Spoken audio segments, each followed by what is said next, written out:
Nah, selanjutnya kita akan membahas yaitu konsep materi dari tauhid itu sendiri. Nah, tauhid menurut bahasa Arab yaitu artinya yang dari kata bahasa Arabnya itu yaitu wahdah. Wahada yuwahidu tauhidan.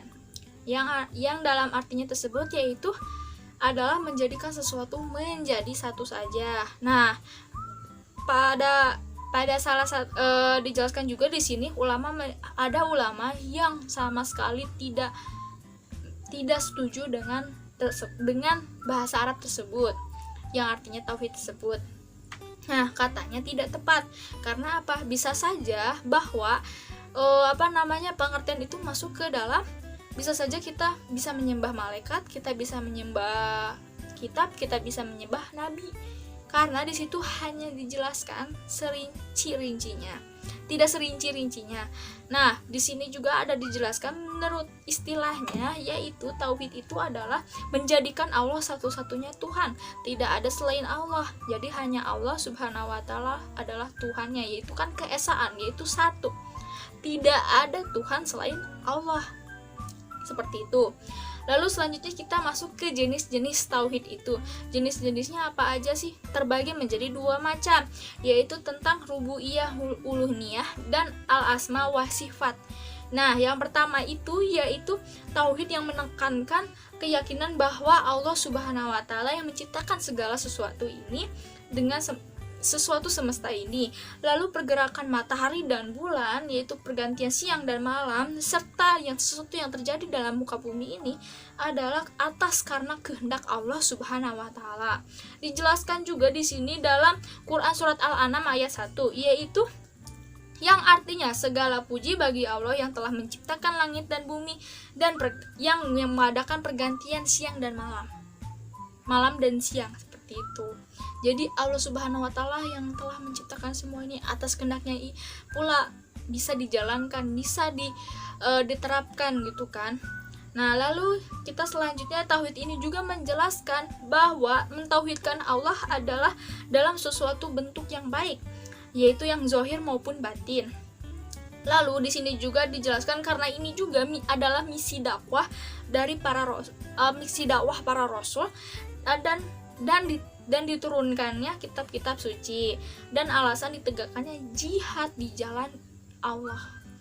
Lalu selanjutnya yaitu tentang tauhid, yaitu tentang al-asma wa sifat, yang artinya dalam kitab usul yaitu dijelaskan bahwa ada cara bertauhid, yaitu cara bertauhidnya ini bahwa dengan menetapkan nama dan sifat Allah yang ditetapkan bagi dirinya dan menafikan nama dan sifatnya tersebut yaitu pada dirinya dengan tanpa tahrif, tanpa tahdid dan tanpa takfir.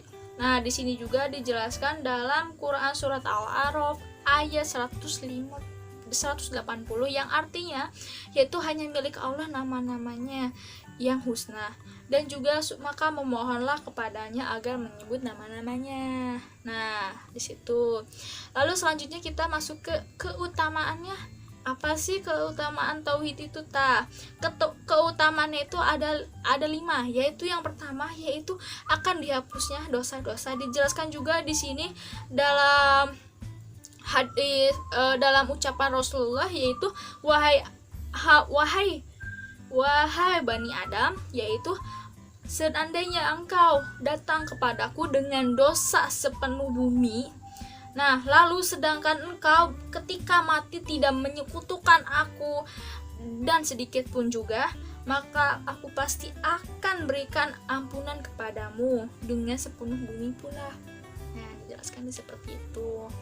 Nah, lalu yang kedua yaitu mendapatkan petunjuk yang sempurna, yaitu dan kelak di akhirat akan mendapatkan rasa aman dan rujukannya dalam firman Allah Subhanahu wa taala yang berbunyi, yang artinya yaitu orang-orang yang beriman dan tidak mencampur adukan sesuatu yang dengan kezaliman atau syirik, maka mereka itulah orang-orang yang mendapat rasa aman, rasa tentram, dan mereka akan mendapatkan petunjuk. Quran surat Al-An'am ayat 82. Nah, lalu selanjutnya yang ketiga, yaitu dihilangkannya kesulitan dan kesedihan di dunia maupun di akhirat. Sebagaimana Allah Subhanahu wa taala berfirman dalam surat At-Tolak ayat 2 sampai 3 yang artinya barang siapa yang bertakwa kepada Allah niscaya dia akan mempermudah baginya jalan keluar, lalu dan memberinya rezeki dan arah yang tidak disangka-sangka olehnya. Seperti itu. Lalu selanjutnya yang keempat, yaitu dijamin masuk surga. Jelas dijamin masuk surga, yaitu landasannya karena ada landasannya, yaitu Allah Subhanahu wa taala telah firman-Nya, yaitu yang artinya yaitu barang siapa yang mati dan ia mengetahui bahwa tidak ada ilah yang berhak disembah dengan benar melainkan Allah, maka ia akan masuk surga. Ini diriwayatkan oleh hadis riwayat Muslim. Lalu selanjutnya yang kelima, akan diberikan kehidupan di dunia dan di akhirat.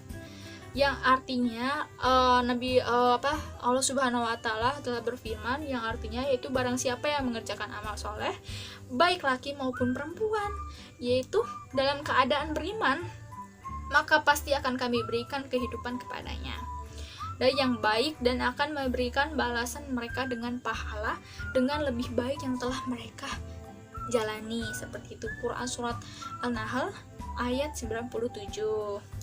Nah, seperti itu penjelasannya dalam konsep materi tauhid.